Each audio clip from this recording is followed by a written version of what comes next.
தனுஷ் நடிக்கும் வேலையில்லா பட்டதாரி 2 படத்தின் ட்ரெய்லர் மாலை 4 மணி அளவில் வெளியாகி தற்போது வரை 1.5 லட்சம் பார்வையாளர்களை கடந்து சாதனை படைத்து வருகிறது. தனுஷ் நடிப்பில் வேல்ராஜ் இயக்கத்தில் வெளியான படம் வேலையில்லா பட்டதாரி.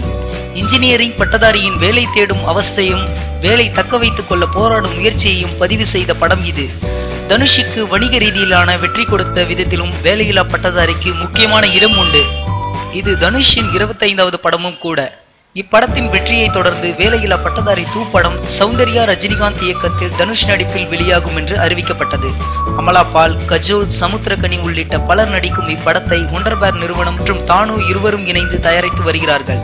ஷான் ரோல்டன் இசையமைத்து வருகிறார். இப்படத்தின் மொத்த படப்பிடிப்பு முடிந்து இறுதிக்கட்ட பணிகள் துரிதமாக நடைபெற்று வருகிறது. தனுஷின் பிறந்தநாளான ஜூலை 28ஆம் தேதி வேலையில்லா பட்டதாரி 2 வெளியாகும் என படக்குழுவினர் ஏற்கனவே அறிவித்துள்ளனர்.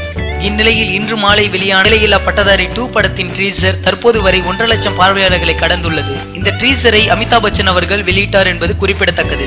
இந்த வீடியோ பிடிச்சிருந்தா லைக் பண்ணுங்க. வேலையில்லா பட்டதாரி 2 ட்ரீசர் பத்தின கருத்துக்களை கமெண்ட்ல போஸ்ட் பண்ணுங்க. மேலும் இது போன்ற பல சுவாரஸ்யமான தகவல்களை உடனுக்குடன் அறிந்து கொள்ள சினிமா நியூஸ் அப்டேட்ஸ் மறக்காம சப்ஸ்கிரைப் பண்ணுங்க.